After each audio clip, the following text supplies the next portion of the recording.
Oke, shalom saudaraku, jumpa lagi dengan saya pada saat ini.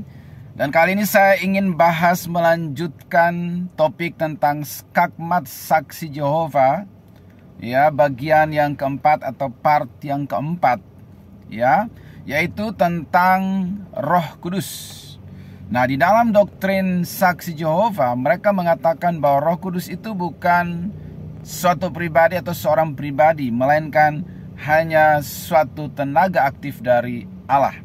Saya bacakan dulu di dalam satu tulisan mereka yang saya kutip, ya. Roh Kudus yang digunakan dalam Alkitab menyatakan bahwa ini adalah suatu kekuatan atau tenaga yang dikendalikan, yang digunakan oleh Allah, Yehuwa, untuk melaksanakan berbagai maksud tujuannya. Sampai taraf tertentu, ini dapat disamakan dengan listrik, tenaga yang dapat digunakan untuk melakukan beragam fungsi. Ya, kemudian mereka mengutip Kejadian 1 ayat 2, di situ Alkitab berkata bahwa roh, ya, Allah melayang-layang di atas permukaan air, ya, pada waktu penciptaan. Jadi menurut mereka, Roh Kudus itu adalah bukan seorang pribadi, bukan suatu pribadi, melainkan hanya tenaga aktif dari Allah yang dapat disejajarkan atau disetarakan dengan listrik yang dapat dikendalikan untuk melakukan banyak hal yang berguna. Kira-kira begitu, ya. Ya. Nah, apa kata Alkitab? Ya, sementara kita orang Kristen percaya bahwa Roh Kudus itu adalah pribadi Allah yang ketiga yang diberikan kepada kita dengan berbagai maksud dan tujuan yang akan saya jelaskan kepada kita. Nah, pertama kita lihat dulu, untuk menjawab ini sangat mudah. Hanya butuh 2 atau 3 ayat aja, ya, skakmatnya, ya.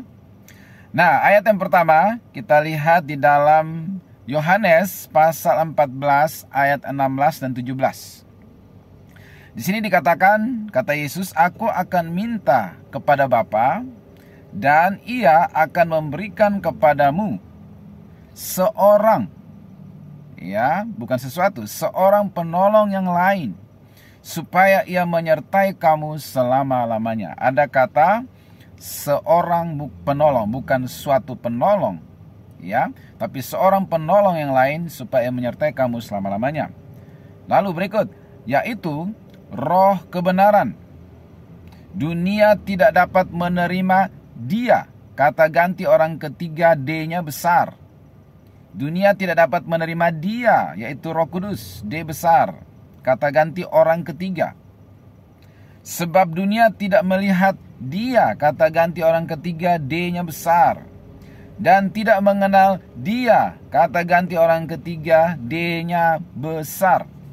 Tetapi kamu mengenal Dia, kata ganti orang ketiga, ya, D-nya besar, sebab Ia menyertai kamu dan akan diam di dalam kamu. Jadi, ya, kata-kata sandang yang dipakai itu ditujukan kepada bukan benda mati, tetapi kepada manusia atau suatu pribadi, yaitu seorang penolong yang lain, dia, kata ganti orang ketiga, yang menunjukkan bahwa Roh Kudus itu bukan suatu zat aktif atau semacam tenaga listrik, tetapi dia adalah seorang pribadi atau suatu pribadi, ya. Nah, untuk lebih jelasnya, ya, biar mantap saudaraku, kita coba lihat terjemahan yang versi King James, ya, Yohanes, ya, pasal 14 ayat 16 dan 17 tadi, ya, versi King James.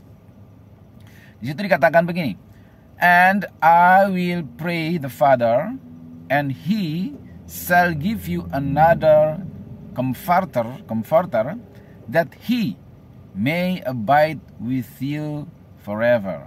Jadi tetap pakai he, kata ganti ketiga, ya, that He may abide with you forever. Ada kata he, kata ganti ketiga untuk orang, ya, bukan suatu benda mati. Kalau benda mati itu biasanya it. Jadi kalau itu adalah saksi Jehova bilang itu adalah suatu tenaga aktif, harusnya di dalam ayat ini bilang begini, "I will pray the Father, and He shall give you another comforter, that it may abide with you forever." Kalau dia adalah benda mati atau hanya suatu tenaga aktif. Pasti kata gantinya adalah it, bukan he, ya. Even the Spirit of truth, whom the world cannot receive, because it seeth him not, him, ya. Neither know him, but ye know him, for he dwelt with you and shall be in you. Semua kata gantinya adalah kata ganti orang ketiga yang menunjukkan dia adalah seorang pribadi dan bukan suatu tenaga atau zat aktif. Kemudian versi yang lain lagi, NIV. Ya, Yohanes 14 ayat 16 sampai 17, NIV, New International Version. And I will ask the Father, and he will give you another counselor to be with you forever. 17. The Spirit of truth, the world cannot accept him, ya, because it neither see him nor knows him, but you know him, for he lives with you and will be in you. Ya, jadi semua pakai him, he, yang menunjukkan kata ganti orang ketiga, yang berarti Roh Kudus adalah suatu pribadi, seorang pribadi ketiga dari Allah, ya, yang diberikan kepada kita untuk menolong kita. Nah, apa fungsi Roh Kudus yang adalah seorang pribadi diberikan kepada kita? Dijelaskan selanjutnya dalam Yohanes pasal 16 ayat 8 kemudian 13 sampai 14. Di situ dikatakan, dan kalau ia datang, Roh Kudus, ia, ya, kata ganti, ya, yang ditujukan kepada orang, ia akan menginsafkan dunia, bukan sesuatu, tapi ia akan dosa, kebenaran, dan penghakiman, ya. Kemudian, tetapi apabila ia datang, yaitu Roh kebenaran, ia akan memimpin kamu ke dalam seluruh kebenaran, sebab ia tidak akan berkata-kata dari dirinya sendiri, tetapi segala sesuatu yang didengarnya, itulah yang akan dikatakannya, dan ia memberitakan kepadamu hal-hal yang akan datang. Ia akan memuliakan aku, sebab ia akan memberitakan kepadamu apa yang diterimanya daripadaku. Jadi kata gantinya semua kata ganti orang ketiga. Kemudian yang dikerjakan oleh Roh Kudus adalah hal-hal yang dikerjakan layaknya seorang pribadi. Misalnya menginsafkan, menyadarkan dunia. Tidak ada zat yang bisa menginsafkan. Kemudian dikatakan bahwa memimpin. Tidak ada zat yang bisa memimpin. Ya, dia memimpin layaknya suatu sosok, ya, suatu pribadi. Kemudian ia berkata-kata. Ya, tidak berkata-kata dirinya sendiri. Artinya dia berkata-kata, tapi sumber kata-kata itu dari Yesus. Ya, lalu dia mendengar. Ya, apa yang dikatakan itu segala sesuatu yang didengarnya daripada Yesus. Ya, kemudian mengatakannya, memberitakannya.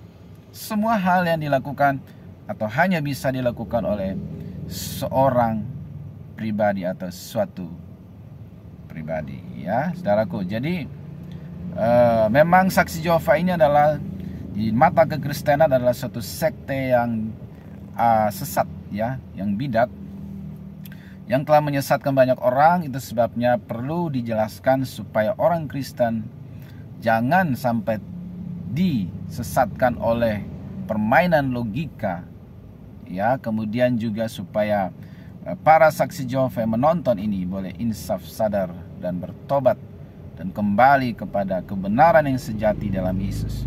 Nah, ayat yang terakhir adalah Efesus 4 ayat 30. Ya, dan janganlah kamu mendukakan Roh Kudus Allah yang telah memeteraikan kamu menjelang hari penyelamatan. Jadi Roh Kudus bisa berduka, bersedih,